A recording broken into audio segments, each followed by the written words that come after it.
Bonjour à tous, on se retrouve aujourd'hui pour la review 504 de Fairy Tail, qui est sorti un peu plus tôt que d'habitude, encore comme la semaine dernière, il est sorti le samedi. Et j'ai pas pu faire de review avant parce que j'ai pas mal de choses à faire ce week-end, voilà, j'ai des examens qui approchent et du coup je dois travailler un peu plus. Donc voilà, alors ce chapitre c'est un tournant dans Fairy Tail, car il est, comme nous le précise clairement le titre, une fissure dans l'amitié entre les deux amis, entre les deux rivaux. Personnellement, je suis assez hypée pour ce combat, même si je suis assez surprise sur certains points et que certaines raisons du lieu de ce combat sont un peu facilement trouvées par Mashima, concrètement. C'est assez facile quand même. Je trouve malgré ça le chapitre excellent, on sent bien la tension entre Grey et Natsu, et j'espère que Mashima nous offrira un combat excellent entre les deux, d'au moins 4-5 chapitres, pas comme il nous fait d'habitude avec en 2 chapitres c'est clos. J'espère qu'on aura vraiment une tension qui va se prolonger dans les prochains chapitres, car clairement c'est le combat qu'il ne faut pas louper. Alors nous commençons ce chapitre d'ailleurs avec leur réunion qui est plutôt glaciale, avec Natsu n'ayant plus aucune raison et voulant éviter la discussion car il a des choses plus intéressantes à faire, c'est-à-dire aller massacrer Zelef. Et nous avons Grey qui revient sur son traumatisme. Bon, ok, les démons de Zelef, plus particulièrement Deliora, lui ont privé de sa famille, de Houle. Oui, ils ont participé à ce traumatisme d'enfance. Je serais complètement d'accord s'ils se trouvaient face à Deliora. Je comprends également qu'il ait une haine envers tous ces démons, mais Natsu est différent.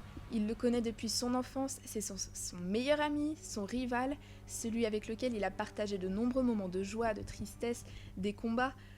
C'est une confiance mutuelle qui s'est établie au fil des années, une confiance que chacun a envers l'autre. Je peux citer par exemple le combat contre Margir, l'arc de la flamme éternelle, l'île de Galuna, la tour du paradis, l'arc hors série sur Daphné. À chaque fois au moment où Grey est au pied du mur, qu'il est sur le point de subir une défaite, il prie pour que Natsu les venge, il lui fait confiance pour la suite. Donc je peux encore citer l'arc Alvarez plus récemment avec Invel, dans l'arc Tartaros, ou encore à de multiples reprises, j'ai plus les références exactes, mais à chaque fois, Grey a confiance en Natsu. Et Natsu a confiance en Grey.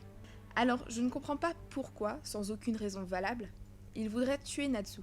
Surtout que ce dernier est à la chasse à Zelef, qui est justement quelque chose de positif pour Fairy Tail. Le but de Fairy Tail à la base, c'est de tuer Zelef. Donc avec un Natsu End bientôt à full power, c'est une carte maîtresse pour la défaite des Spriggan 12. Grey laisse ses sentiments prendre le dessus sur la raison, et sa réaction n'est pas justifiée, il n'a pas vraiment suffisamment réfléchi à pourquoi. Pourquoi tu es celui avec qui tu as passé pratiquement les meilleurs moments de ta vie, alors que clairement il n'a rien à voir avec tout ce que tu as subi. Ok, si Natsu avait une autre personnalité, genre s'il était Deliora, mais en fait, enfin voilà, là ça collerait, ce serait même ouf, mais non, il est juste un démon qui n'a rien demandé à personne, à la base, et qui subit les changements dus à sa génétique démoniaque.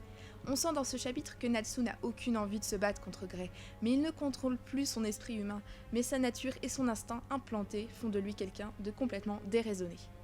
On remarque aussi quelque chose qui en dit long, et on peut penser que Mashima avait prévu ça depuis le début, c'est que leur force, leur envie et leur combativité ici, c'est leur amour pour les deux filles, Lucy et Julia.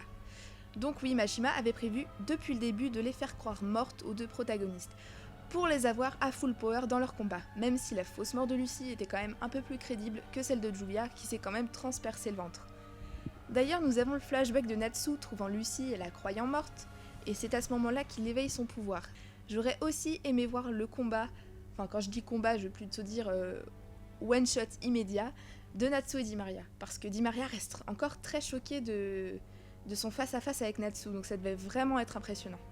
Ensuite, petit retour sur les membres secondaires de la guilde, et notamment je voudrais m'arrêter sur Makarov, qui a l'air de s'affaiblir au fil du combat. Normal, me direz-vous, mais je trouve que la mise en scène ressemble à un potentiel foreshadowing pour la mort de Makarov. Pour ma part, je trouverais sa mort logique et émouvante. C'est un peu le papa de la guilde, voilà, c'est le papa. Et vous savez à quelle serait la plus belle scène à mes yeux de la mort de Makarov ? Que Natsu soit celui qui le tue. Vous allez me dire, ah mais c'est horrible, t'es malade, non mais tu crois quoi, non, Natsu il tuera jamais Makarov.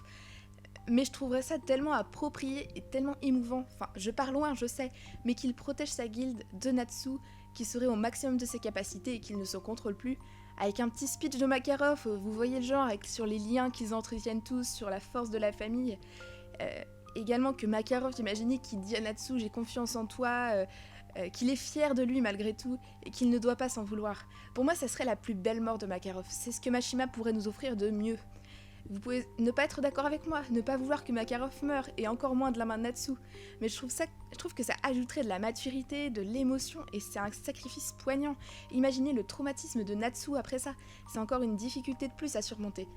Mais je m'emballe un peu parce que je pense que Makarov va rester en vie de toute façon, c'est sûrement le choix que va faire Mashima, mais je pense qu'il est temps que la guilde évolue et prenne un nouvel envol. À la fin du chapitre, nous avons une scène que je trouve superbe également. Eileen utilise son œil céleste, on va l'appeler comme ça, pour localiser Mavis, qui s'est enfuie après l'avoir dupée. À ce moment, elle apparaît sous forme d'illusion gigantesque, menant sa guilde au combat, tel qu'on nous l'avait raconté avec ses histoires de guerre antérieures, dans les flashbacks. La féerie tacticienne prend les devants.